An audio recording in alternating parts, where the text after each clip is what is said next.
Welcome to the business of being healthy, where we are passionate about treating our health as good as we treat our wealth. Shelly Bryan here, and I am obsessed with sharing real life experiences and wisdom to help save you time, heartache, and money as you continue to grow personally and professionally.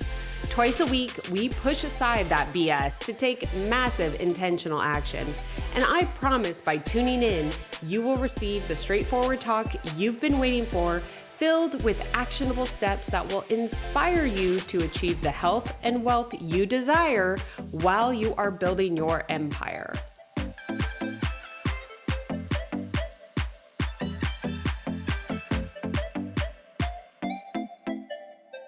I have to go hit the little blue box. My computer's very far away from my comfy seat. You're fine. You're fine. I wanted my studio to feel like my living room.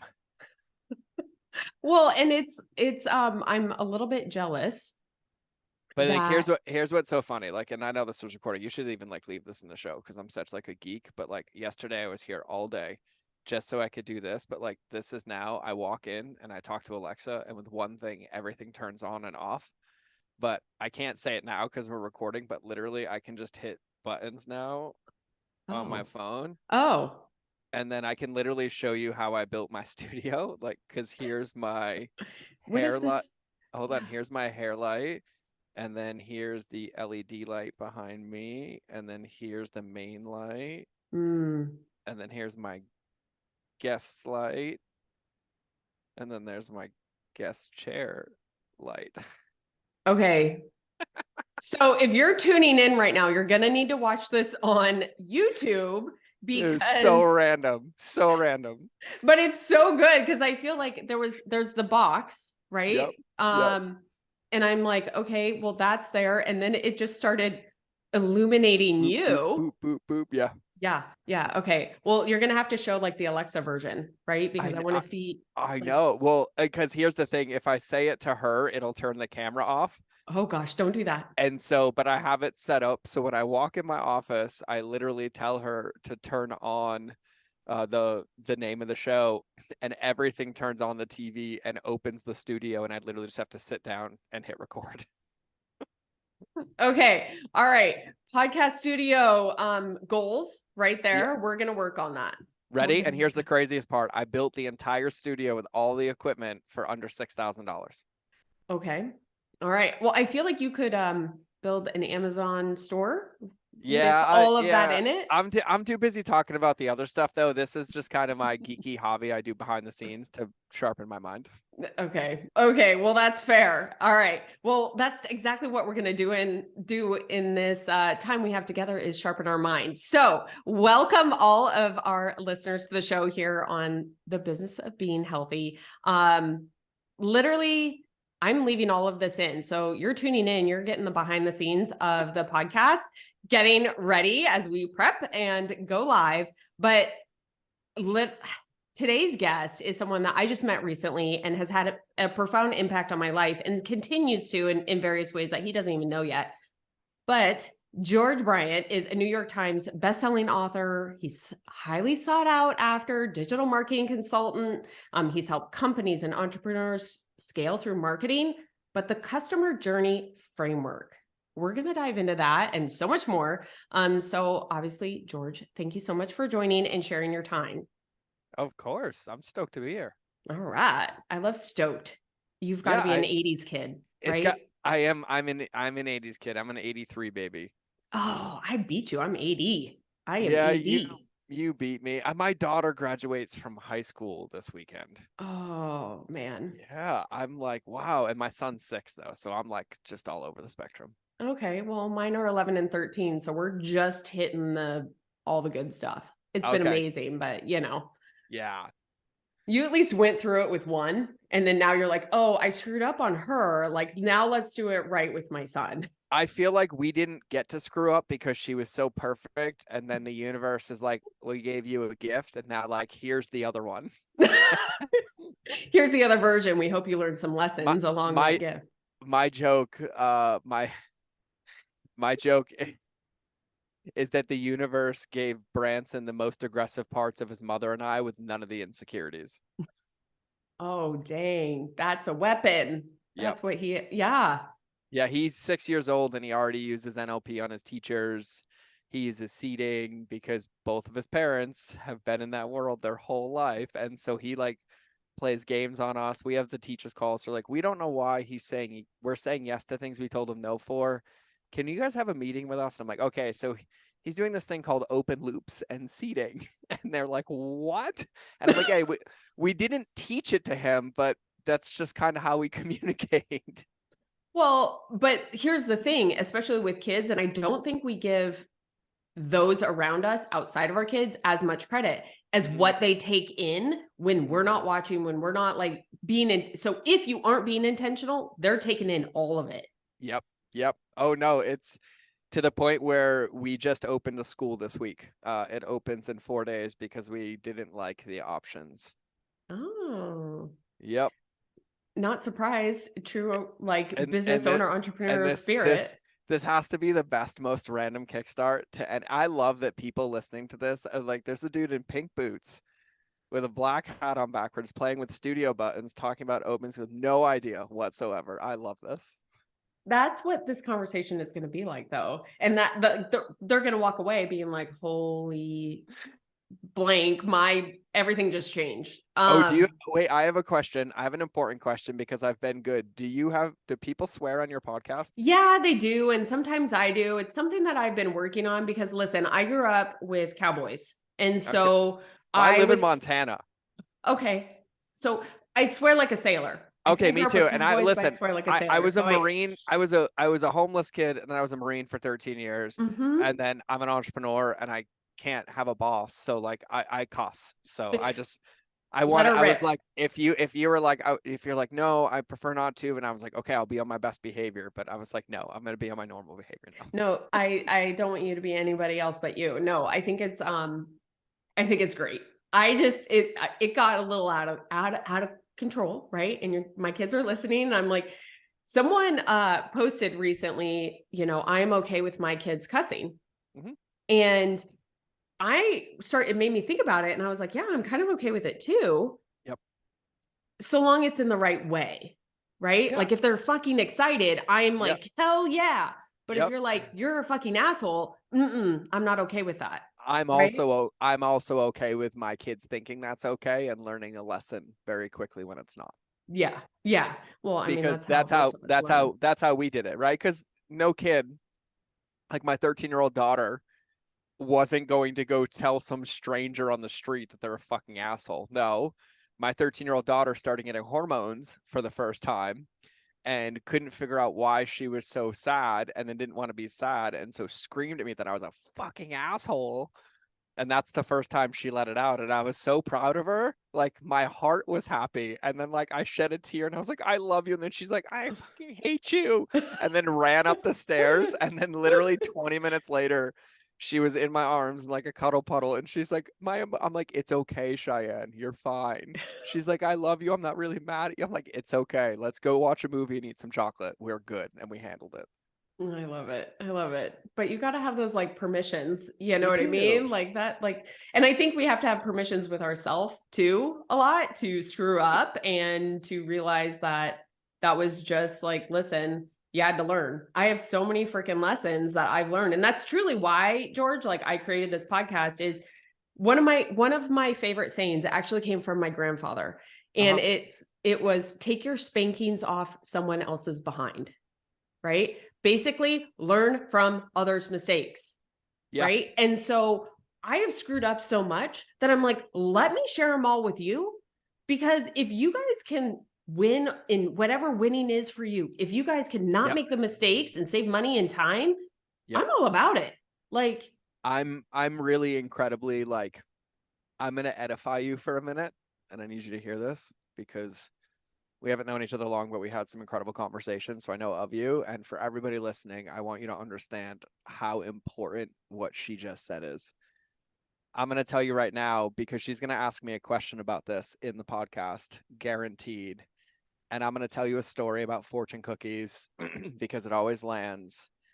But I'm going to also seed it that simplicity is the answer. And I'm going to tell you if you're consuming content and you happen to be listening to this podcast, there's a reason. And that reason is to pick up the one thing that lands and change it today, but keep it changed forever and don't come back until you pick up another thing. Because we as a society are addicted to consuming more ways and things to complicate what's not working rather than just taking one thing and choosing to start it. And so to set the intention for this listening, let me just tell you what people pay for coaching for, and I'm going to save you some money. Whatever lands today, whatever makes you uncomfortable, whatever is like, oh, that's not the thing. That's the thing that you're going to be doing every single day until it is no longer the thing and you don't realize you're doing it anymore. And it's the same thing that you would do if you were to hire me or any other coach for coaching. And so I'm just going to invite you that this is a gift for you. And I wanted to frame it because this woman is a master for saying it. And the reason for the show exists, but you have to be open to hearing it. Take it, put it into practice. So I wanted to tee that up for you, Shelly. Well, dang, can we just shut her down right now? Like, let's just be done. No, thank you. That well, was we got to give them some advice. Well, I feel like if you really go back and listen, we already have. I mean, we already have. We're whatever 9-ish minutes in, and we already have. And it but you can cut that clip. And if you ever need a hype man, I'll do your show intro. If you ever need me to intro you for a keynote, you just let me know. Oh, heck yeah. All right. It's set in the future. That will happen. That will happen. It's, oh, hell yeah. Absolutely. So, thank you, George. Of course. For that. I appreciate it. And I just like, even before we hit record, and we hit record early, but even before that, just your heart and what's going to come out today, I'm like, so grateful for. Grateful for it. I hope. Here's my promise. I promise you there will be no filter between your question and my answer. So let's just hope it's valuable. Okay. Well, great. Perfect. So let's get into providing those, like answering those questions, giving the piece to our listener now. And there's so many different things. So I want to be very intentional in how we have this conversation today, because I do value your time and our listeners' time. And one thing that you have helped me do that I know that we are going to do today, you just opened it up for that, is help other people almost take that red pill. Mm-hmm. Because when it comes to customer journey, I didn't really put much thought to it. 100%. I was like, yep, purchase, transaction, done. Right? Here's your thing. Thank you very much. Oh, here's another one. Whether it's product, service, I really didn't put much time to it in my own processes and in those that I was receiving. Mm-hmm. And so now that I am looking through new goggles at all of this, I see different things and I'm like, oh, this is George. This is George. And he didn't even tell me he's working with this company. And I'm like, I can feel it. Mm-hmm. And, or they've been watching you. Mm-hmm.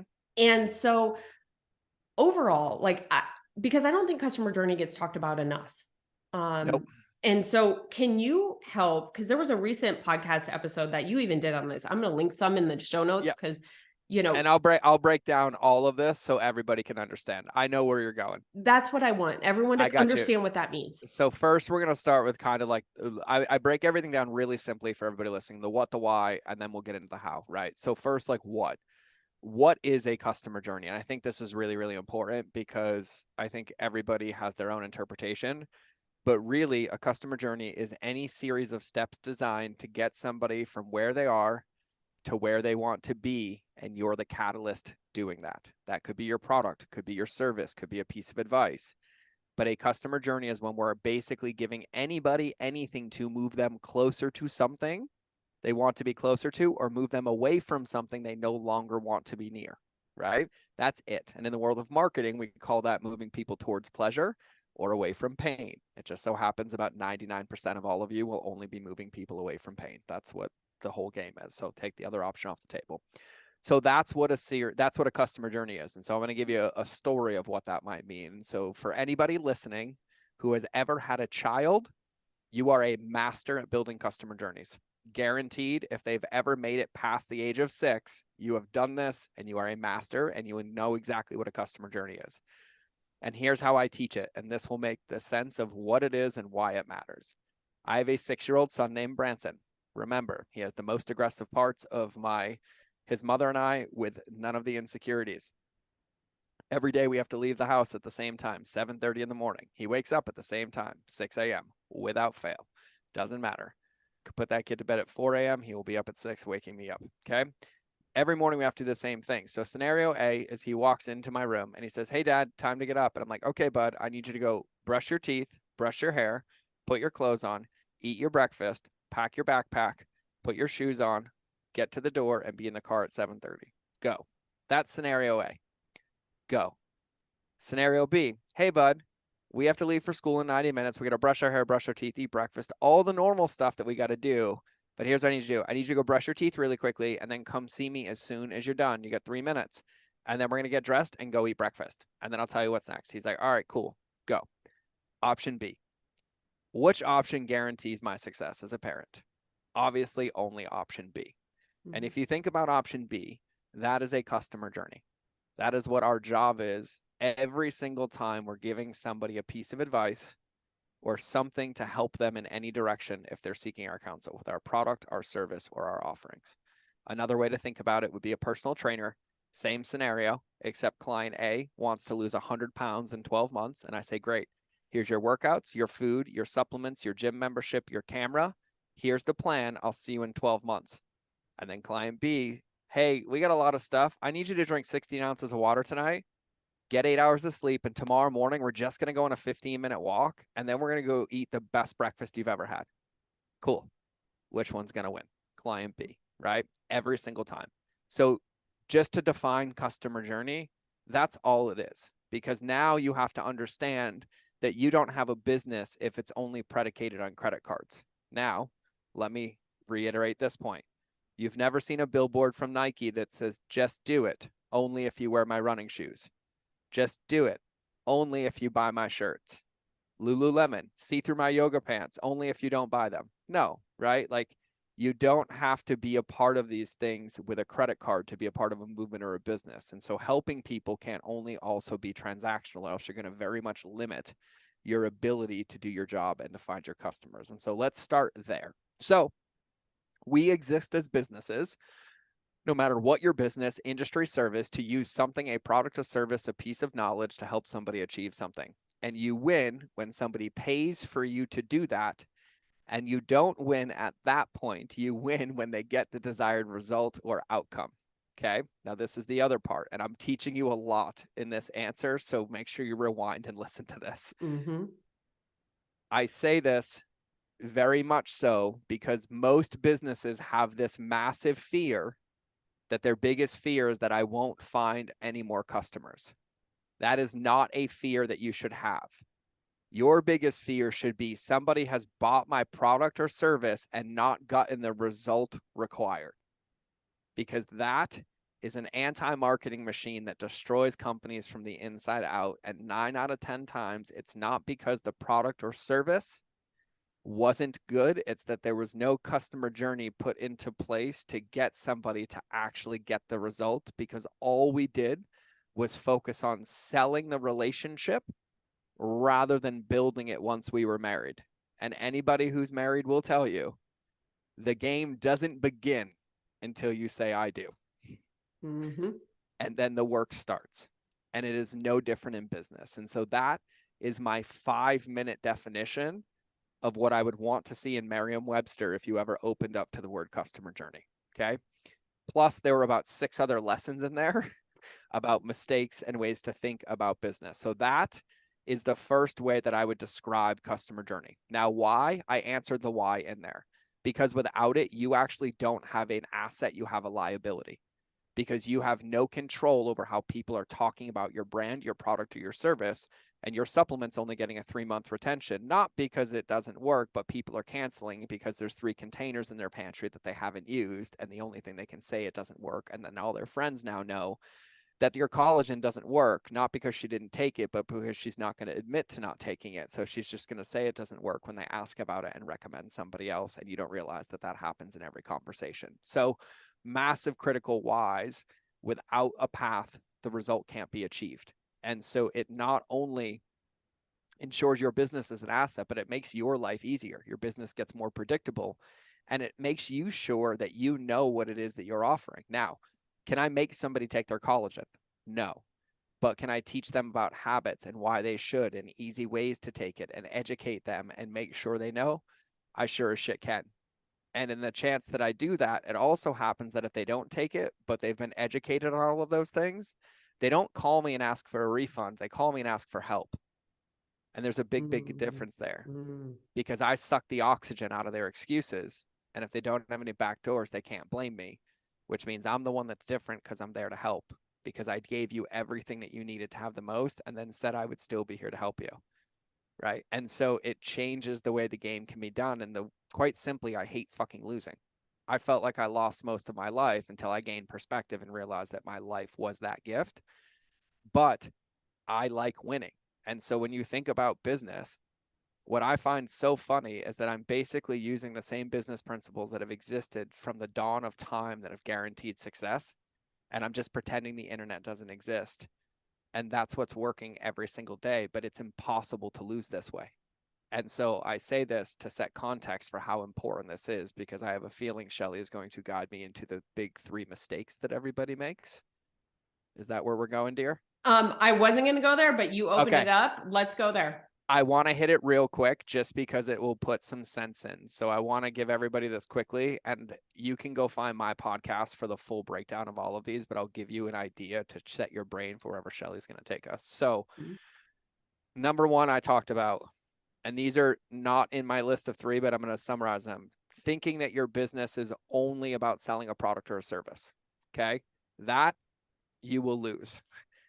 Thinking that your job is to find customers, it's not, it's to create them. Okay. That means you have to help everybody, even if they can't pay. Okay. And then the 3 big ones that people make, and I talk about these in depth, I call number 1 is the zone of doubt. Number 2 is the inverse journey.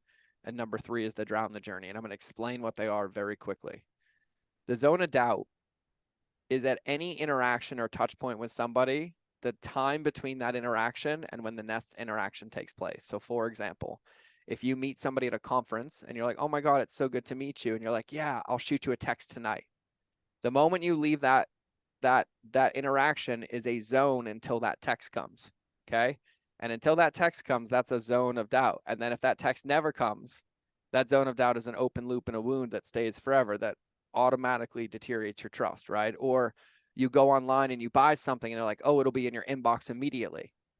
And then 24 hours later, you're now having to email them to find it because you checked your spam and you went there and it wasn't on you. But now, before you even open the course, you're already upset, thinking it doesn't work, and are already having reactance to what you're going to start, right? So the zone of doubt is anywhere where you have the ability to influence or have a touch point in a relationship. And from that moment until the next thing is that you promise. And so in the world of e-commerce, this is typically when somebody buys something and the first thing we do is remind them how much money they spent or send some transactional email, right? So that's the zone of doubt. The second one is the inverse journey. And the inverse journey is basically when any touch point in a customer journey is about you and not them. And my famous way to remind people to remember this is your customers' results will tell them everything they need to know about you. Your customers' results will tell them everything they need to know about you. And ladies listening and men listening, you'll get this example: skincare and supplements. Ladies, if you've ever bought skincare on the internet, you've gotten both of these, right? You go buy a skincare product and then you get an email from them and they tell you how incredible they are, how much money they've spent, how certified the CEO is, forgetting that you've already bought the product and now they're being narcissists, right? It has nothing to do with you. And dudes, they buy the pre-workout and then they tell you how jacked they are and how big their 6-pack is and what their workouts look like, to basically gaslight you into thinking you're less than, and that those products are actually going to get you a result. And then they get you addicted to taking them, and then you never gain the result and look like them because they're lying to you and they're doing gear and, you know, all the other stuff, right? So that's the inverse journey, instead of, you know, hey, Shelly, thank you so much for grabbing our new hyaluronic acid. But the truth is this is just a part of the secret, because the other 95% is what you do in your life every day. And we're going to help you get the most out of this. But today we just want to celebrate you and welcome you to the family. We've poured our heart and soul into this product, but that doesn't mean anything to us. All that matters to us is how you feel about yourself from the inside out. And we're here to help you with that, whether you continue to use our products or not. So we're going to get to know each other over the next couple of days. But today, I just want you to celebrate. Go pop a bottle, bubbly. Make sure you tag us on Instagram, and we'll be in your inbox tomorrow to tell you how to get the most out of the product. Boom, right? Both mistakes solved, handled. That is a very important lesson. If anybody wrote that down, you should probably go do that. Okay. So mistake number one is the zone of doubt. So instantly I collapsed it. Mistake number two is talking about me. So instead I talk about you and what you're going to achieve. And as a default byproduct, you know everything you need to know about me. And then the third one is the drown the journey, which I just taught you how not to do. And the drown the journey is after an interaction with somebody, when they're committing to something, we overwhelm them instead of breaking it down one step at a time. So take the 6-year-old example. Example A is drowning the journey. Here's your workouts for a year. Here's the 72 things I need you to do in the next hour. Hey, thanks for buying my $20,000 course. Make sure you whitelist my email, fill out this bio, fill out this questionnaire, send me these 17 forms, post these 6 things, and then let me know when you're done tomorrow. That's the drown the journey. And the solution is exactly what I said. People are paying us because we have the path, not the overwhelming fire hose. So if we have the path, we give them the bites that they need to take and we lay the rest out for them. And so those are the 3 big critical mistakes that most everybody makes. It's one of those things, like, I don't know about everyone listening in, but I'm going through this and I could think of like different purchases I've made, right? Yep. Where I'm like, oh yeah, that was all about them. Like, I really didn't care. Like, thank you. You know what I mean? And yeah, okay, here's this person and it was do this, do this, do this. And I'm like, yeah, forget that. I don't have time in the day for that. Like, I'm out, you know? So I'm like going through that. And I would just encourage like what George just shared, like, stop, go back, slow it down, and take notes. Yeah, I taught that to Shelly in an hour, just for the record. So it's like I have notes and now I have it on recording. And so we are good, double good. But I just, there was so much good in that. And one thing that I just really have to hit on that I don't think gets talked about enough is the inverse journey. Because I really want to hit on that. Because, you know, I worked in the pharmaceutical industry for almost 18 years, right? And whenever we had different products, I mean, first, the most important thing is always be with like great products and a great company, but it was always be like, the company would always be like, this is what we're doing for you. This is what we're doing for you, right? And it was not focused on the patient. It was not focused on making the doctor the hero in treating the patient, right? And so when we were trying to get them to do something, right? Write a prescription, recommend a product, you know, do all of this. It wasn't until we transferred everything over to them and all about them that we would see the actual result that we were hoping to do. And that these companies that, you know, I work for too, like, that we're spending millions, if not billions of dollars on. Billions. And so when you think about, you know, the products that you're using, and if you're getting that, how do you help? Because that's something I feel like we're so freaking proud, right? Of the companies that we're building and everything. And we want to tell everybody, like, look at what I did. I'm freaking amazing. How do we help someone honestly, like, break down that ego and flip it? Because I think that's a hard one. It's not ego. It's What do you not think ego. it is? What is it? It's dissonance. Okay. It's thinking that it's a different way than it is. Mm. You don't have a business if it's all about you. Try. 100%. No, just go try. Go ahead. This isn't about ego. It's about lying to yourself. Because it's too hard to do it the other way and it doesn't feel good all the time. Mm. This isn't about ego. It's about choice. That's all this boils down to. Because no matter what, every time you've made progress, you've always had to make it about the other person. I don't doubt that you fucking did this and you did this for all the right reasons. But what you also forget is you're at the after state. That's very far removed from the before state. And you also forget that you're speaking French and they're speaking English. Yep. It's just like, but I want to say this. You don't exist without people's credit cards being run and paying your business. So to think that there is another way is a lie to begin with. That is just silly, because you might as well just hand me the keys to your business now, because you're going to go out of it until you get it. It's not about ego. It's about understanding the rules of the game that you're playing. You will not find me one successful business that is built on acquisition and not retention. Find me one that has stood the test of time. You can't. And so you can do one of two things. You can either listen to this and get it and believe me and play the right way, or call me on my bullshit, go play the wrong way, however many times it takes you to then come back and realize that there was still only one way. Yeah. This isn't about ego. It's about being fair to yourself and giving yourself a chance to win instead of tying your hands and feet behind your back. Yeah. Because here's what I'll tell you.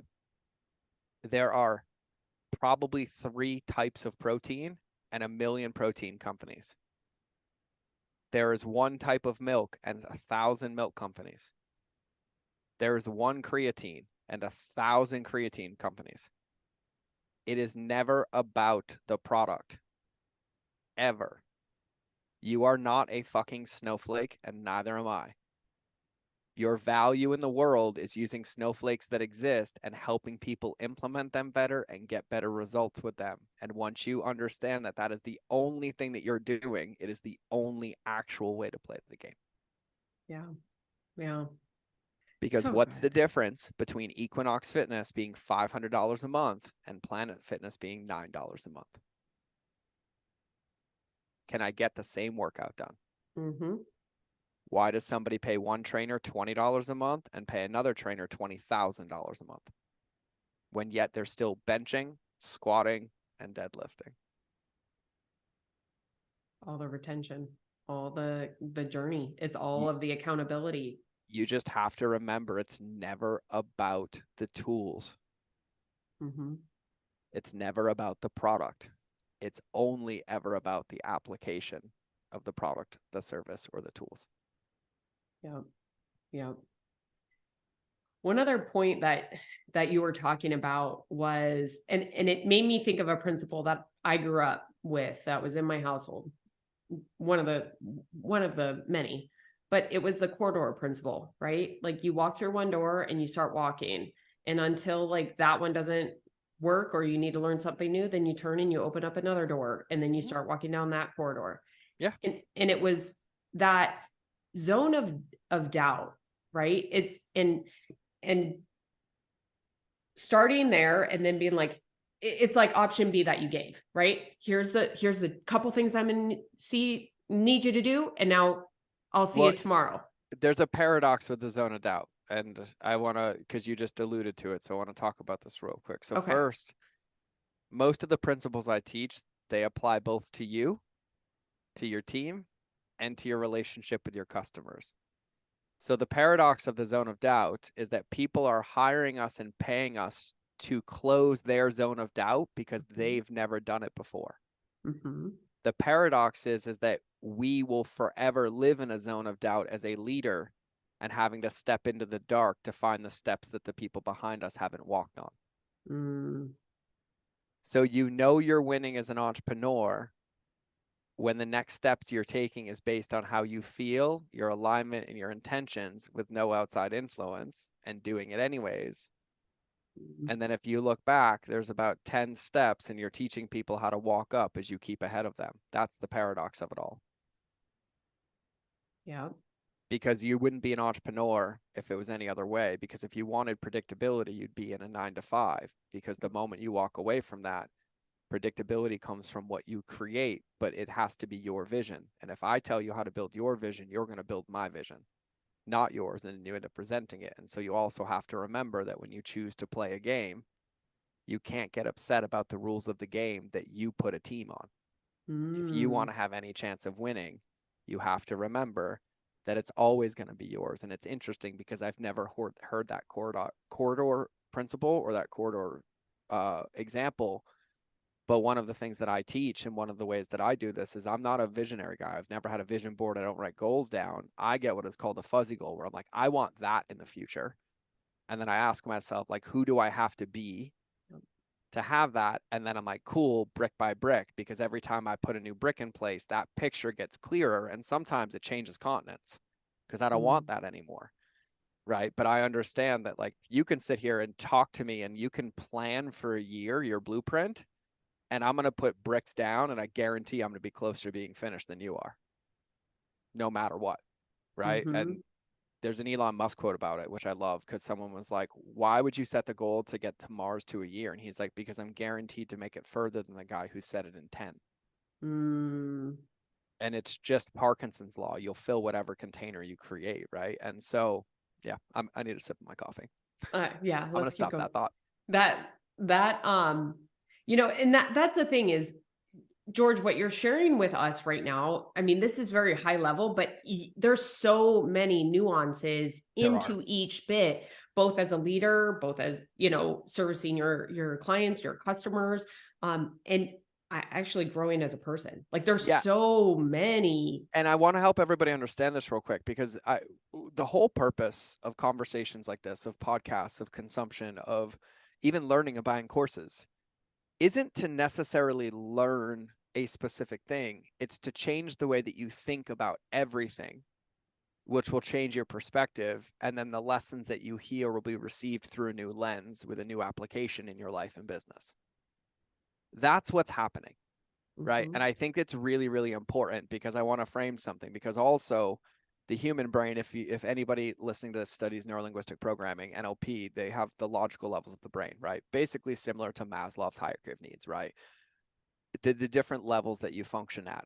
And we operate in all the levels, and each level kind of is codependent on the other one. And to change a behavior, you can never change it on the level that you're on. You have to go a level below or above it and let a waterfall down. And so I've been working on this stuff for me, and like being in leadership coaching since 2002, and then living through all of this and spending like almost 7 figures or over 7 figures in therapy, my own healing, reading the DSM, studying trauma work, psychology work, and doing it all. And so when I talk, I actually try to give examples around like every level, so it doesn't change what you do when you go back into your life. Like you don't leave this like, I'm going to go change my workouts. You're going to go look at your workouts that you're doing, and you're going to find ways to make them more effective and better. And then the results you'll see, I couldn't even tangibly measure, because they're going to be leaps and bounds ahead of anything I could ever imagine, because I don't know the nuances of your life. And so to what Shelley is saying, and the whole point of learning from others' mistakes, is picking up how to view it rather than how to do it, right? And so one of my favorite things when I teach people how to creatively think is when they have a vision, they always go to, I'm like, all right, cool. Like I make them split it up into buckets, right? I'm like, all right, what's the dream, right? And then I make them do the how, and then I make them critique it. But when they start doing the how, they always ask a question. I'm like, all right, cool. What's the question? Like, all right, how can we do it? And I let them run, right? And they're like, how can? And they can't ever get an idea out. And I was like, because when you say how can limits you to what you already know. And I was like, let's change the question. How could it be done? Let's imagine that resources were not a question.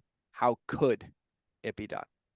And then they start throwing it out, right? And it's the difference between convergent and divergent thinking. Convergent thinking is linear, and divergent thinking is about possibilities, right? And thinking about it differently. You win in life, whether you work a 9 to 5 or you're an entrepreneur, when you understand that the most powerful position that you can be in any moment, in any time, is the position of a triage nurse.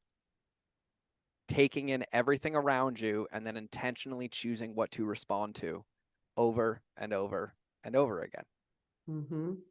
And the faster that you can get yourself there, the faster you start to like really, really win the game. And so the way to win it is whenever you now have these things that you're like, oh, George said, or that thought, or that boom, that's the check engine light saying, hey, if you take a second and look at me, you might learn something, change something, or see something that you didn't see before. And then in that moment, that's your new zone of doubt.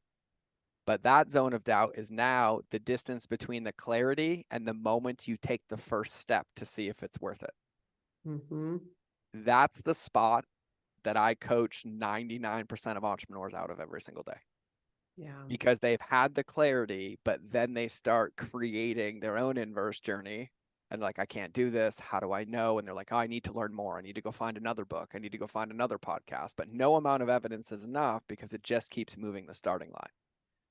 Because the moment you have clarity, you will find nothing else until you start, because that is the step required to unlock the next level of clarity. Mm-hmm. So good. It's so good.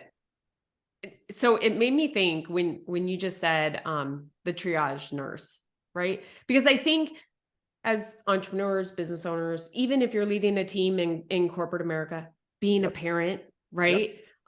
Having horses, talk about triage nurse. Like we have 14 of them. Yeah.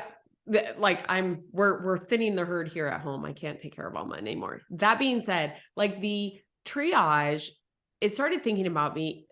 What hit me, and you may not know this, George, is at 24, I went blind in my left eye because my like check engine light kept coming on. But I was so focused on what I knew, how to succeed in business. And at that point, I was a financial advisor, like how to build a book of business. Anytime that check engine light came on, it was not important, not recognized because I hadn't experienced, right, an issue to recognize it. And at 24, I'm invincible. You freaking kidding me? Like all of that. And that's one thing that I don't think I know is overlooked in many people's professional journey because they're so focused on that goal, buying that course, learning that skill, doing that check engine light is coming on. We're doing that skill all day long, more often than not, right? We're putting out fires or triaging, but we often don't do it personally.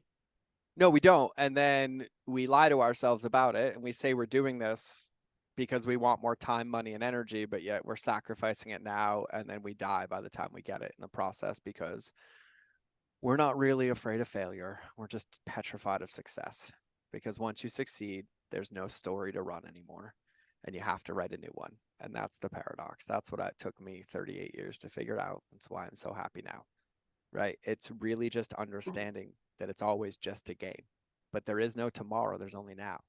Right? Toxic thinking. There's an incredible book that will mitigate toxic thinking instantly. The author's been on my podcast, and it's Jamie Smart, and the book is called The Little Book of Clarity. Like, I'll go to the gym on Monday. I'll start my diet next week. I'll do that when I make $10,000. I'll start that behavior when I get 2 more clients. The funny thing is you don't have the clients because you haven't started the behavior. You don't have the 10 grand because you didn't change the behavior, right? That's the paradox of it all. And so when you really, really just get down to it, you just have to start laughing at yourself a little bit, right? And you have to start calling yourself out on your own game and realizing that any moment when we're just ruminating on what we should or shouldn't be doing, we're willingly losing the game. Right? Like it, and the part that's so ironic is that all we want to do is buy back time, and we're literally watching it drip out in front of us. And so that's what I mean by you can't lie to yourself. Like, it's not ego, it's choice. And so what I find is interesting in this triage nurse concept, my buddy Alex Sharfin teaches this so well, but his famous quote is, if you're constantly fighting fires, there's a good chance you're the arsonist, right? But then if you think about this, and I'm going to get really deep for a minute, I'm 40 years old. I've grown up since the 80s. And since I've grown up, I've been taught that we don't have feelings. And then I got to grow up in the boom. And so the moment I didn't feel good anymore, I would go numb my feelings. Video games, and then social media, AOL Instant Messenger, MySpace, my top 9, Facebook while I'm deployed and stacking trauma, right? And we now live in a world where we literally spend every ounce of our time avoiding the one relationship we're guaranteed to spend the rest of our life with, whether we like it or not. And we have no sense of identity because we don't even have it. I had a monk on my podcast, and I could not say it as well as he said it. He lived in a Tibetan monastery in silence for 7 years. And he summarized life in this one quote. And he said, if you can't take a shit without your phone, you're not alive. And that was the most repeated quote, the one I got the most DMs about, the one that caught everybody to the core. And you recognize that the reason we lose in business and in life is because we start to feel emotions, and we allow them to get in the driver's seat because we're just not willing to look at them. But yet we'll go to therapy, we'll look at them, we'll get the behaviors, and then they'll come up and we'll avoid them. And so here's the thing. Alex also says, you don't have the business you want because you haven't become the person to run it yet. And I'm going to tell you this right now because this is from experience. I just got out of like a 9-figure lawsuit. And when we found out about it, we went surfing and didn't call the lawyers for 6 hours. But I remember 14 years ago when I made my first $1 million as a solopreneur and didn't know about taxes and had 31 grand in the bank and got hit with a $241,000 tax bill. And I had suicidal thoughts and literally went on a spiral for weeks because I didn't have the capacity, not because the situation was going to change, but I couldn't even hold what was there. And that took me years and years to learn. And now in reflection, I'm like, oh my God, it was always the same lesson. Mm-hmm. It's my ability in the moment when I don't feel good, before I allow my default behavior to take over, to pause, check in, and at least look at the light, because it might just be my windshield wipers, it might be my oil, or my engine might be on fire. But before I do anything, I need to take a look. And literally the number one thing that literally I use to double people's businesses, Shelly, and this is not a joke. If you ask every one of my clients that pays me copious amounts of money, they have a requirement that they have to do every single day. And it is the number one reason I'm successful. Every one of my friends is successful. And we have a stillness practice every single day. And that means when I wake up in the morning, when I don't feel like it, I have to sit there with no notes, no music, and practice boredom for an increasing amount of time. And then throughout my day, when I get triggered, I have a model, so I'm not allowed to think, and I have to sit with it until it is gone. And I'm telling you that that is the muscle that is flexible. There is a book on it, and I'm having the author on my podcast. The book is called The Wedge by Scott Carney. It is actually your autonomic nervous system that we don't flex anymore because we get instant dopamine gratification every time we have an emotion and a feeling. And so that muscle has atrophied. And if you think back, and I'll get really deep on this one, pre-industrial revolution, let's think pre-supermarket and Uber Eats. If we were sitting here 300 years ago and water was 3 miles away and you were feeling depressed because your husband just went off with another woman and you didn't want to live anymore, or I was depressed because my wife just got killed and taken away and I had kids, no matter how I felt, if I wasn't going to take mine and my kids' life, I had to stand up and walk to that water. It's just so funny that we are the only mammal, one of the only ones that doesn't have a natural lymphatic drainage system, right? If you see an antelope about to get killed by a lion and it shakes and shivers, and then literally in a second, it's grazing on grass like it didn't just escape from the jaws of a lion, right? Mm-hmm. Human beings is physical movement.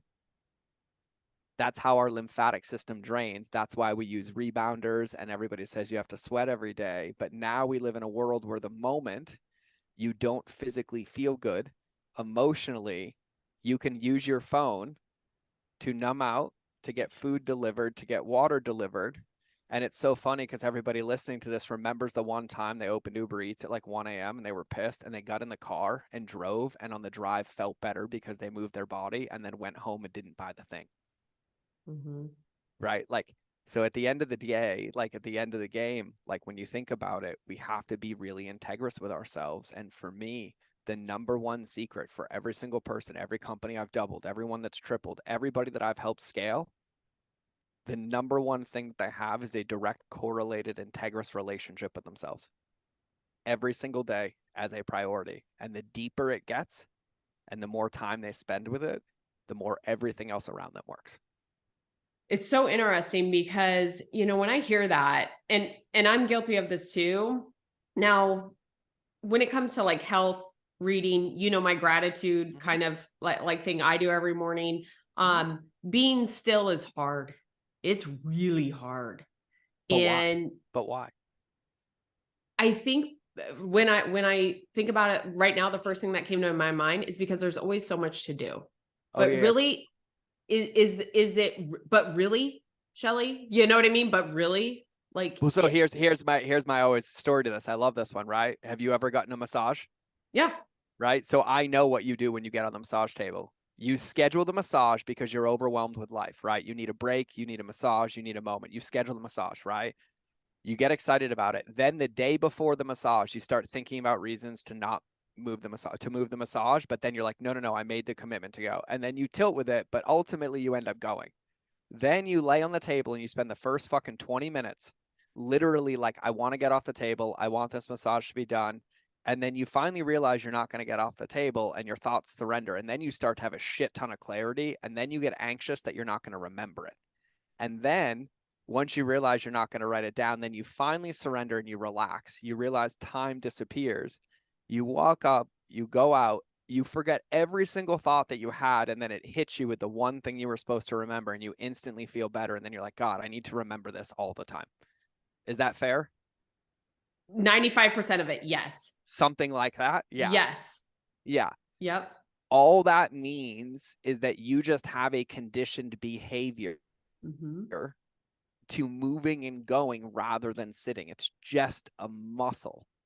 It's just a muscle. And sitting doesn't mean like actually sitting still. Sitting could mean just being still and going for a walk outside. Yeah. Like just being present to just the moment is what stillness means, right? I'm not like woo woo on a rock, like cross-legged. No, like sometimes I'm barefoot outside. Sometimes I'm laying on the floor, laying on the ground, staring at the sky, right? It's just wherever I'm allowing myself to feel whatever emotion I'm feeling without trying to run away from it, right? And that's it. And so everyone's like, oh yeah, yeah. And everyone's like, no, no, no. And they're like, and then I get people do ice baths, right? I fucking hate being cold. I fucking hate it. Like, oh, it's like the bane of my existence, right? But it's so good for me because the moment you get in that water, you are convinced you're going to die. Like convinced you're going to die. And I'll tell you how I got into ice baths. I did it and I knew I had to hold myself accountable. So I created a public push your limits challenge on my YouTube channel. And I was like, okay, by 6 a.m., this is how bad I was to myself. By 6 a.m. every day, I'm going to have an ice bath done, a CrossFit workout done, a YouTube video recorded and posted by 6 a.m. every day for 30 days. Yeah. And I did it, right? And so the first day, I'll never forget, I walked outside, it was like 31 degrees outside. The water was warmer in the ice bath. And I was like, all right, 1 minute, right? I made it 3 seconds. But when I made my commitment, I said my minimum commitment was I'm going to get all the way in and all the way out every day. That was my minimum commitment, right? So I couldn't cheat myself. And I have a model that I teach this with now to my clients. But that way I didn't have any back doors, right? So I was like, as long as I get all the way in, and that meant head under and up, as long as it was submerged, I counted it. So I did that. The workouts were easy. The videos were easy. It was the ice bath that was the sticking point. And so the second day, like 7 seconds, then like 6 seconds. And then like on day 8, I was like, all right, you know what? Fucking making it a minute, right? And I was like, I'm going to do it, right?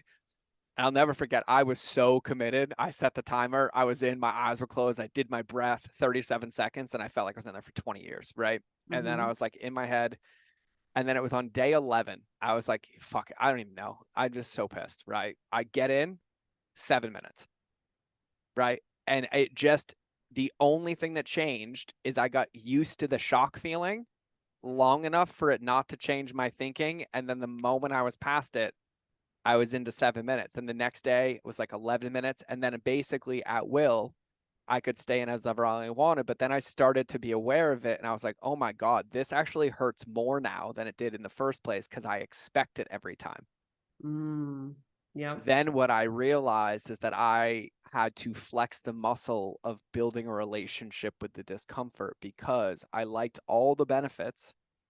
Just like when I'm running and I'm like a half a mile from the finish line, every part of my brain's telling me to quit, but then it's like, you're so close, go. And then I associate that physical uncomfortness with growth and positivity. If my body's getting triggered, that's telling me there's a vulnerability in my engine.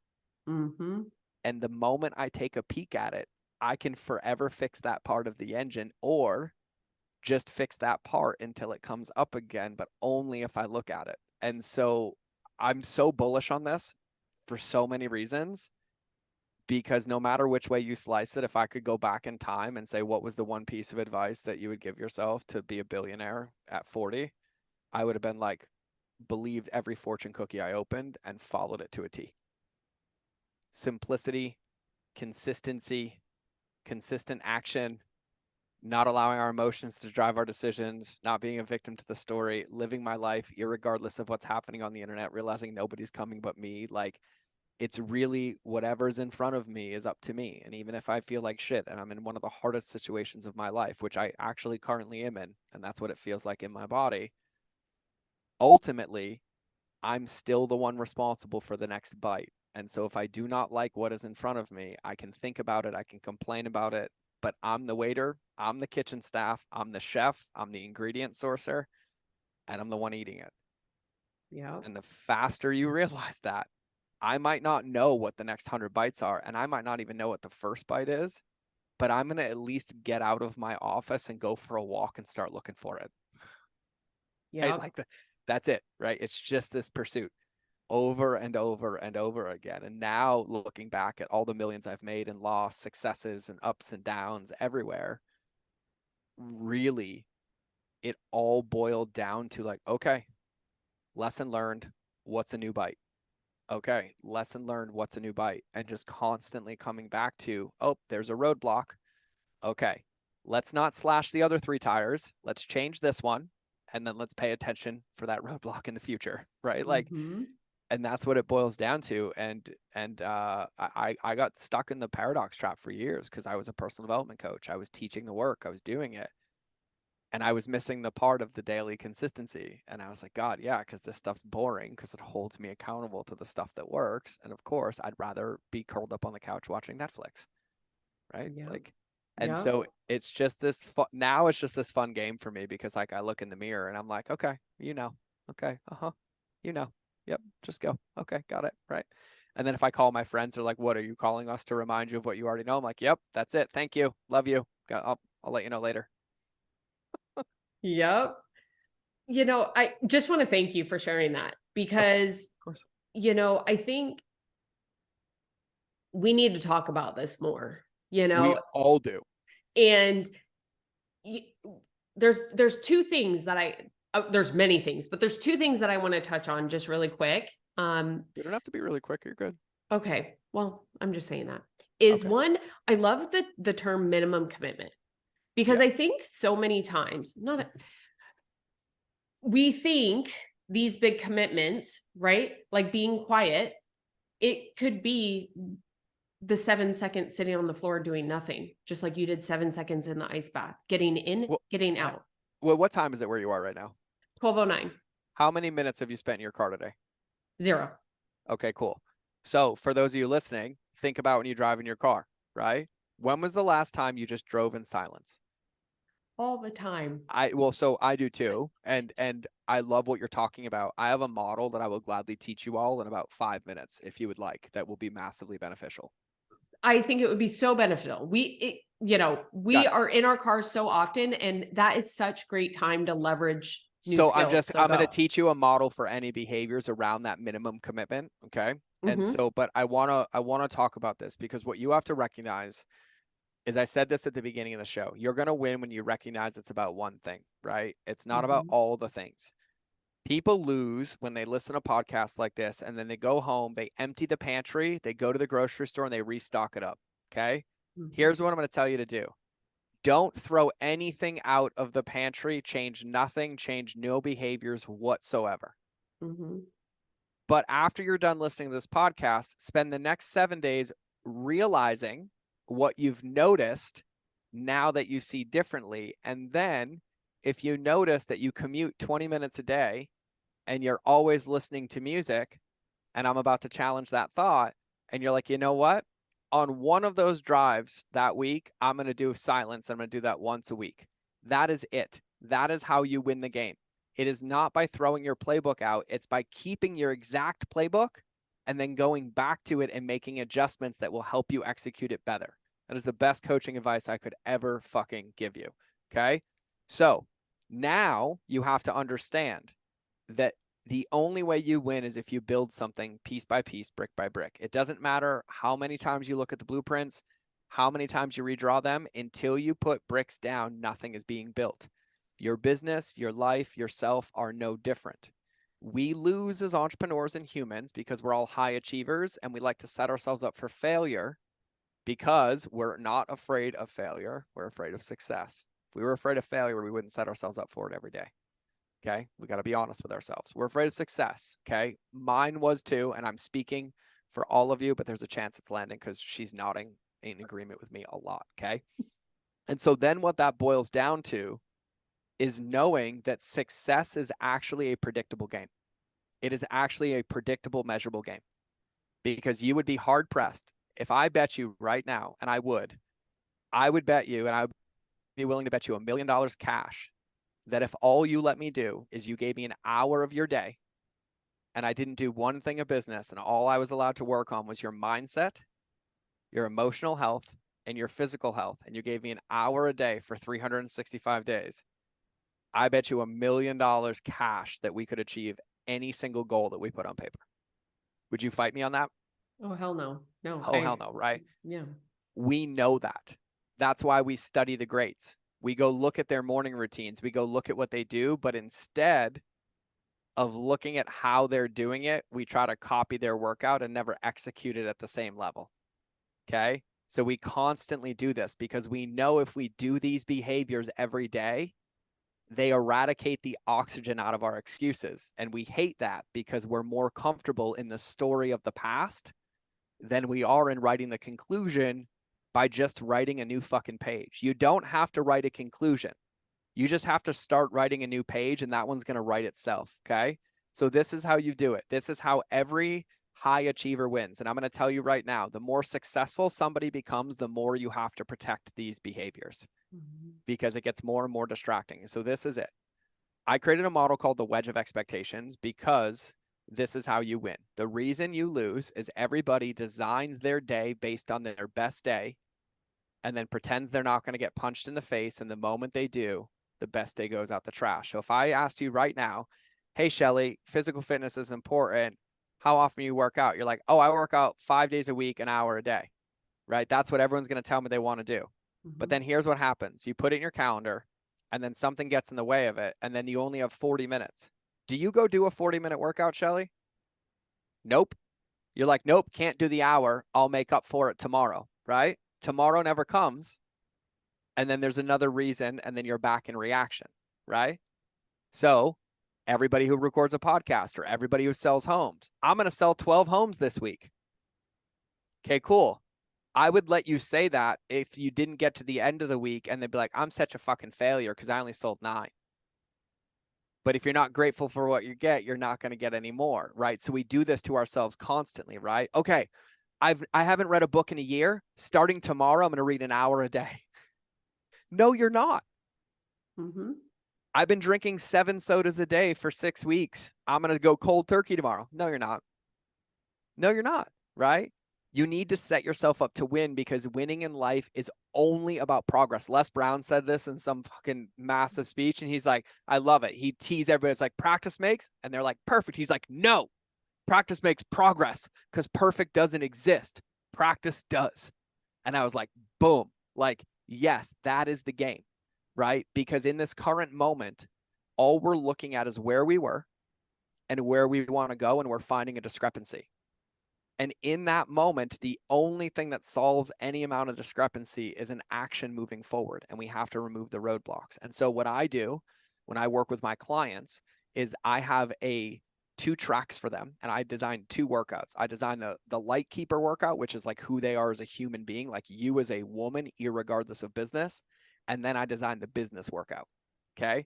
This one comes first every day. And if you ever ask me a question about this one and these aren't done, I tell you to go to hell until these are done. And these questions magically disappear. It's this beautiful process, right? And so in that bucket, if you were a client of mine, I would identify for you your mind, your body, and your being in those 3 quadrants for me. And then I would identify your behaviors. And then I would ask you 2 simple questions. And so let's take physical fitness. So on your absolute dream day, if you were running the business of your dreams and you had as much time as you wanted, on your perfect day, how much time would you commit to physical fitness? I would probably do 20 minutes of cardio and maybe 20 to 30 minutes of strength training. Sweet. So let's call it an hour. Okay. Okay. Now, that's why entrepreneurs fail, because they ask that question and just that question, right? So that's your top. And then if I said, hey, how much time do you want to dedicate to your meditation mindset practice every day on a perfect day? On a perfect day, 30 minutes. 30 minutes. Okay. So we have an hour for physical fitness, 30 minutes for practice. And then I'll call this let's call this personal development, giving back to the world. How much time? Gosh. I mean, if I'm in that state, I'd want to do so this is like consuming personal development content, like working on your state of self. Okay. Thanks for clarifying that. I would say another 30 minutes. 30 minutes, right? So 2 hours total, right? So on your perfect day, you'd have 2 hours, and let's say that's 6 hours of work, right? So then we're in a good place right now. We're happy. We're thinking about the future, right? We're having a conversation on a Zoom call for a podcast, and we designed that day. We forgot that the moment you get off this call, you're going to get punched in the face 71 times, right? You're going to get a fire put in, boom, boom, boom. And then now the plan is to shit, and it's already out the window. So now the second question, and this is the one that everybody hates. On your absolute worst day, where every fear that you've ever had imaginable comes true, but in that moment, you know you're not going to die, you're not going to take your life, and you still are going to work, knowing that those behaviors are the thing that are guaranteed to get you there. On that day, what's the minimum amount of physical fitness that you can commit to? The minimum amount? Minimum. I would say 2 hours. If that's the thing that's going to guarantee. No. Like I'm imagining like you walk out, your dog gets run over by a car, you get diagnosed with something. It's not even on my radar. Yeah, no. But it has to be. What is the minimum that you commit to? On physical fitness, I would say 20 minutes. Okay, so let's go 5. Okay. Could we agree that in that moment, that no matter how hard it is and you realize that your life is not over and you're not going to die, that you will not lose and you will have no reason to not go on a 5-minute walk outside? That's fair. And could we agree that on the worst of days, if you could do nothing and all you did for 7 days was go on a 5-minute walk each day, that you would be a lot further off than if you did none of it? 100%. Yes. Cool. So then for every behavior, you have to go put in your floor. So the ceiling is your best day. The floor is your worst day. And this is where this game of integrity comes in. And this is just my story. I attempted to take my life. I overdosed on purpose. And I'm still here. And then I still suffered because I didn't realize that every day that I was believing my story, I was still committing suicide. I was just lying to myself on how I was doing it. And I decided that I was no longer willing to kill myself. And that meant that every day I had to at least take one bite out of my future for that to be true, because no one else is coming. And if I spend an entire day believing my past, I just chose another day of death that I don't get to spend with my son or my daughter or myself or the people I care about. And I have a lot of friends that are not here that have died in front of me that would give any moment to have one of those moments back. And so that's the level of integrity I have with myself in the mirror, because when I wake up in the morning, as a part of my stillness practice, the first thing I tell myself is that I just lost everybody in my business, my family, my friends, my kids, and everyone I care about. And what is the minimum amount of things that I can do today to earn them all back? And that's how I start every morning. So it starts there. And so with every behavior, you have to recognize that irregardless, no matter how hard it gets, you are the only person in the driver's seat. No one is coming. And so when those moments happen, if you don't have a plan, nothing will happen except your feet getting cemented to the floor. So for every behavior that's important to you, set a ceiling and set a floor, and make a commitment that at minimum, you will hit your floor every day for 90 days to 6 months. Knowing, sure as shit, that if your floor is a 10-minute walk outside and you're having a bad moment and you get 10 minutes outside, that you're probably going to go for another 20 or 30. And all you needed was a reason to start. And so I'm telling you that no matter which way you slice it, business and success is all measurable. It's inputs and outputs. There's core functions, there's processes. There's acquisition, sales, and retention. To believe that it's any more difficult is just a lie. You don't need any more tools in your toolbox. You need to realize that the person holding the tool is the only thing that matters, and you can't build anything if you don't fucking pick a tool up. Nothing. That's it. The end. Because if you tell me you want to run a marathon in 12 months, I don't need to be a running coach, and I guarantee that I could get you to finish a marathon in 12 months, and it would start with us walking outside today, and then walking further and faster tomorrow, and then further and faster tomorrow. And then I guarantee you that's going to be way better than you watching running videos, reading running books, studying running mechanics and running theory and soul inserts and boom. And then you invest $3,000 into a sport that you realize you're going to hate once you start training it. Just find the minimum bite every single day based on who you want to be, not on who you were. I hope everyone rewinds and listens to that. I know I'm going to again, and there's not too many podcasts that I've re-listened to. This is definitely going to be one of them. That minimum commitment, that minimum bite, it's so relatable to who you want to become in every area of life, right? Like whether it's business, right? That business person you want to be, that mom, that wife, that relationship, that friend. We talked about that quote that I posted today from John McFord, that friend, right? And it can be so much sometimes when we think about who that person is and it's like seems so far away. How are we going to get there? And here's what I want to say. I talked a lot, and I summarized 30 years of trauma in 15 minutes. Okay. So just to give context for people, in March of 2020, after I considered I'd been through the hardest parts of my life, in March of 2020, now mind you, in 2016, November of 2016, my wife was 8 months pregnant and we were 3 weeks away from bankruptcy. And I came home from the jungle and I deleted 2 million social media followers and walked away from that company. Okay. Wow. And then 3 weeks later, I accidentally became a consultant, and 2 years later was massively successful again. And then in March of 2020, rolling high, like multiple 6 figures of cash flow a month. And then COVID. And then my wife and I start fighting. And then I lose everything again in 60 days. And these things don't get fixed overnight. And so I'm not saying this like I figured this out. I actually went on a hike and I made a rule that I had to hike every day until I had a good idea. And it took 37 days for me to say, launch the podcast. And that was my bread idea. To replace $500,000 a month in revenue was to launch a show from ground up with no social media following years after I deleted all the followers, as I've been the Oz behind the marketing companies that nobody knew existed. That was my bread idea to make a ton of money. Yeah. And you know what? It was the perfect idea because it was never about money. That was my confusion.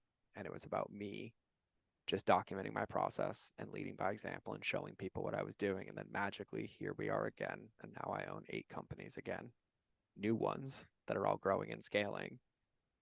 And I'm just saying this because I'm not saying that it's easy. I'm not saying that it's ever easy, because I'm telling you right now, today, this last 8 weeks has been the most challenging, darkest 8 weeks of my entire existence in life. It never gets easier. My relationship to it gets better. And you realize that you can just give it more coffee and it'll just sit there, because the only thing that changes is your capacity to handle it and how you respond to it. And it's funny because it's a muscle that now I'm in love with flexing, because the more I flex it, the more success I get. But yet it's the one that I was running away from when I was trying to be successful. And so that's the part of the game. And the reason I say this is not to try to simplify trauma work, not to try to eradicate anything that's happened to anybody, but to summarize the fortune cookie at the end of the day. No matter what, if you look at it from the whole, level 1 is get an awareness of the trauma, then accept, forgive yourself and forgive them, and then pick one action from the future.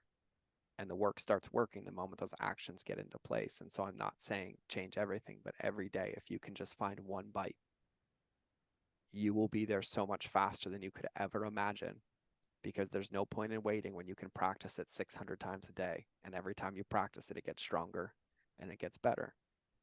And the only reason that happens is because then you get more confident, because then it all breaks again 10 times bigger. And then you have to piece by piece it back. And that's growth. That's the hero's journey. There's a reason it happens in circles. We just forget that if you study any level of hero's journey, that once you slay the dragon, you miss the part where you have to come back and teach the entire village to integrate so then your next dragon appears. And welcome to being a human being. And since I appreciate every breath that I take, I might as well play the game that I was issued. So good, George. It's so good. That's how I feel today. This has been like such a gift. This time. Me too. It's been such a gift because I just really believe that what you share in your experience, in the way that you share it, it's got so much heart that I want that heart to transfer to other people, right? And it is that forgiveness of yourself and all those experiences. And life is cyclical, man. I tell you, like, we'd have to have a whole nother episode, which I would not be opposed to. But like all those cyclical things, George, like, dang. And it's like, oh, I'm prepared now. It's not the same. This new dragon. Oh, okay. Oh, this dragon looks a little different, but not really. But then it's the same. Here's what's so funny is I even challenge myself calling them dragons, right? Because if I had to ask you, hey, do you want to spend the rest of your life numb? Would you say yes or no? No way. Yeah, no. But yet we call the thing that we want to experience every day a dragon. No, you're right. Here's what's funny. You've ever been on a roller coaster? Oh, yeah. Yeah, you know the feeling you get in the pit of your stomach? Mm-hmm. Have you ever been in a car accident? Yep. You realize the feeling's the same? Mm-hmm. The feeling's identical. It's the story that we tell ourselves. Once you realize that the end of this work is self-love, and self-love is not a state of like existence, it's an active action. And really, my whole goal was, I was one of the most ruthless men to myself in the world. Like, I used to physically self-harm. I've broken my own nose, my own ribs, because I was that angry and I never wanted to hurt people. So I hurt myself. That was after bulimia and sexual abuse, right? Like I was the king of it. And I was like, cool.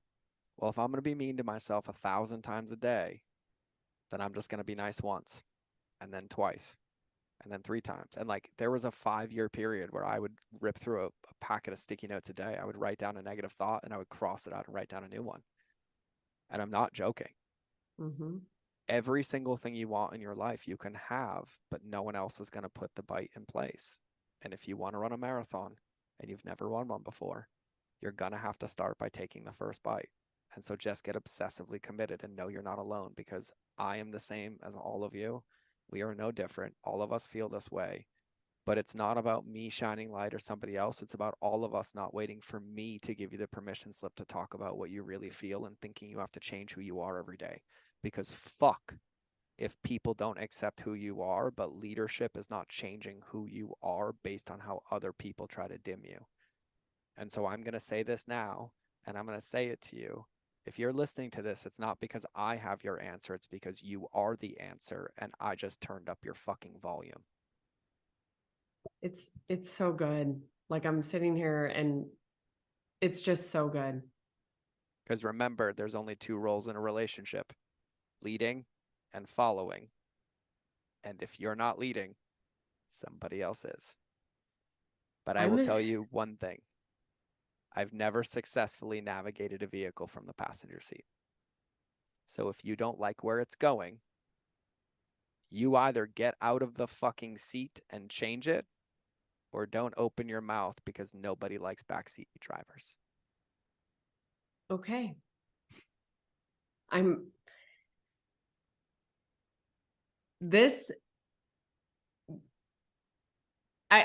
speechless, which is hard to do sometimes, but I am speechless, and you got me. And in such a good way, so many things that, as we are creating new leaders, right? And whether that's being a parent, right? Being a spouse, being a human, showing others, leading. Yeah. Leading ourselves. That's where it starts. Yep. And that's the scariest place, because you can't hide from your own excuses. So whether we like it or not, right? And here's my hack, and this is what I'll end with. Number one, if anything I said today landed for anybody, I highly recommend you listen to my podcast. Shelly will tell you I basically give away everything I charge money for free, but it works. Listen to it. Trust me.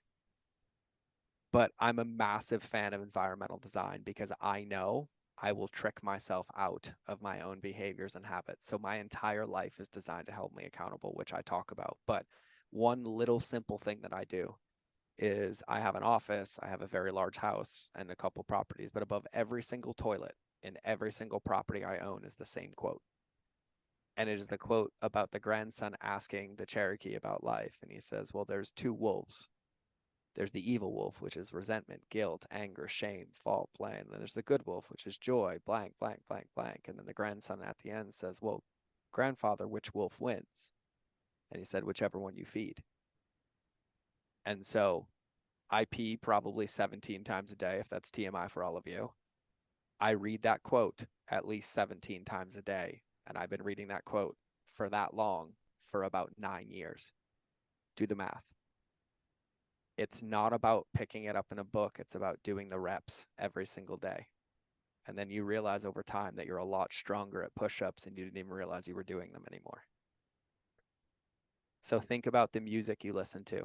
If you're listening about rapping and hoes and bitches and cheating, think about the shows that you watch about scandals and cheating and lying and wondering why you don't trust your customers and your business partners and your team members. You are constantly getting programmed by everything that you consume while you're pretending to tell me that you are who you want to be, but you are not. Because who you want to be comes from stillness and silence and plugging into that first and then putting that into the world, not consuming the world around you. And so just to prove a point, I learned this lesson because after an ayahuasca experience, it was shown to me that I had all the tools and I was afraid to use my voice. So I didn't consume any content for 3 years. No books, no podcasts, no music, only instrumentals. And then after 3 years, I only brought back instrumentals with shamanic music and positive personal development affirmations. And now that's all I listen to. And so you'll realize that it's not just the passive actions that you do every day. You can use your entire environment to turn you into who you want to be. And then you can just look back one day and be like, I have no clue how I got here. But remember, there's an entire world around you and every ounce of it has an influence over you. Every friend, every book, every song, every picture, every social platform. And there's a reason me and my friends aren't on social. There's a reason we don't consume content. There's a reason. And so just start paying attention because there's going to be lots of little hints for you in your lives. And it all comes down to what we talked about in the beginning, choice. Choice. That's it. Mm-hmm. That's it. Mm-hmm. And that's a hard pill to swallow because remember, I used to weigh 270 pounds, but not once have you ever heard me say that the fork made me fat. So because true. I was not in a monogamous relationship with food. There was no cheating, only choices. Mm-hmm. Mm-hmm. But it's so funny how we say our food is cheating. Our food doesn't have emotions. No, we're calling it cheating because we're cheating on ourselves. Yep. And instead of calling it what it is, we say we're having a cheat meal.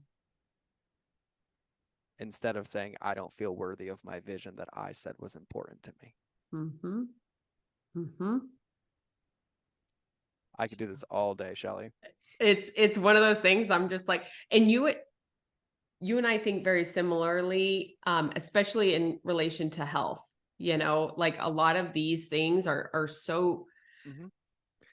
And so listen, good. I do have a hard stop in 4 minutes, so We can call it right now, but I and just got to tell you. we can do a round 2. The only thing I'm going to to. request though is that we record it in my studio and you have to fly to Montana because in person's way better. Done. We can use my studio and then I'll interview you for my show too, but we'll do part 2. That's fantastic, but I want to hold the Tesseract that's right next to you. Oh, so this is the small one. There's 3 other ones in the office. Okay. I'm like the Tesseract. I was thinking about it earlier. I was like the box and I'm like, what is it? It's a Tesseract. So it's I have to turn the voice reactive off because it gets really distracting, but when I talk I can make it respond to my voice. Oh. And then it only responds when I say things like loud noises. Yeah. My toys in my office. This is what keeps me happy. Oh, and just for anybody wondering, my podcast is called The Mind of George Show. Thank you. Mindofgeorge.com, the pinkest, coolest website you'll ever see. You should go check it out just so you see it. But I'll say this, and Shelly knows this. I'm sure she'll put it in the show notes. Yep. But listen to me. Please go dive in, but take something from this episode and put it into practice first, right? Like the one thing that I don't ever want to be is more mental masturbation material for you. I'm not shelf help. Don't put me in that bucket. Don't put me there. I hate that place. That is the one place to get me angry, is take something I said, tell me it's important, and don't do anything with it. Please, please, please, please understand that the coaches that you're paying for, the content that you think you need, you don't. Practice the consistency and the behaviors first and put them into practice and just allow yourself the chance to win, but keep taking bites out of this. I will be spitting this out at my own fucking funeral when you guys try to bury me. Like, it's not going to stop. It's you. And when you see my slogan, when you see my tagline, the reason I trademarked relationships beat algorithms, it means everything. But it's not just about marketing. It's not just about anything. The way that I say it is that I used to famously say that nobody ever had a marketing problem. Everybody has a relationship problem with themselves, their team, and their customers, informed in that order. But at the end of the day, you have to recognize that you are a beacon of light. I use a lighthouse for a reason, because that is the only thing that you can control. And the moment you think you can control a boat in the water, you turn off your light and everybody else dies. Yep. It is only you. It is your choices. It's your actions and your behaviors. And you don't have to do them with a smile on your face. You don't have to feel like rainbows and unicorns. You just have to, irregardless of how you feel, choose one bite from your future. And any moment you can, choose another one. And no matter what, know that you're not alone. It's okay to feel the feelings. It's okay to have sadness. It's okay to have anger. It's okay to have shame. It's okay to feel bad and wrong and angry about things that were done to you. And those things that were done to you were not because you deserve them, but now that you're aware of them, they are your responsibility, and you don't have to do it alone. But the only way to do it is to be honest. And when you start being honest with yourself, everybody else around you can get honest and help you. But I can't help you if you tell me you want help, and on the inside of your brain, you're telling yourself how big of a shithead you are, because I can see it and feel it. You are always the secret. Practice it, practice it, practice it. And the one little other hack I had, because I was the worst, and a shaman made me do this, because I had a son, and he said, could you ever look at your son and say to him the things that you say to you? And I'm like, no. And my son was 4 at the time. And he said, great, go find me a photo of you at 4 years old. And then he made me set it as the background of my phone. And it said I couldn't change it until I was no longer mean to myself. It took 2 years. And then it moved from a photo of me to a photo of both of my kids next to each other. But I will tell you, when you pick your phone up on average 221 times a day, I just completely made that number up, by the way, 221 times a day, I'd have to check mine. It's probably more. That means every single time I'm looking at me when I was 4 years old. And whether I knew it or not, I was programming my subconscious just to be nice to myself, and just to be nice to myself, and just to be nice to myself. Because what you'll recognize is that every answer you seek comes when you're in a place of clarity, and you can only be in clarity when you're nice to yourself. And every time you've gotten yourself there, even when you went the hard way and you got angry and you created collateral damage, and then you surrendered and you saw it, and you're like, fuck, I need to be here all the time. That's the place that we're talking about. That's the place that only you can go. And you just have to practice being there, knowing that you have the answers. No one can take anything from you. Nobody can change you. And it might feel overwhelming, and you don't have to do anything in that moment except not allow yourself to react to what's happening. Yeah. That's it. The pause button is probably the most powerful button that will ever exist when it comes to success. Because there's not one situation that I've ever encountered, including in combat, when people are dying, where pause was never warranted to get clear and choose the next step. So that's what I got today. That's it? That's it. That's all I got. Okay. I'm empty. Wow. Gosh. My pink boots ran out of fuel today.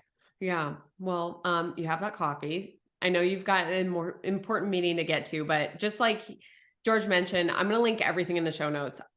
I don't listen. I'm very protective of the time that I listen to different podcasts. I'm protective of who I listen to and where I'm investing my time. George's podcast is one of those. I actually just referred it to a friend who's a CEO of a company. And so it is one I am not recommending because he is a guest. I am recommending because I use it. I get value from it. So I highly recommend that you do. There will be a link in the notes. You can see his pink boots on his show. I got to see him in real life and hear the story, which we'll save for another episode. But George, I just got to say thank you. Of course, thank you. And for everybody listening, listen, I'm either sorry or thank you.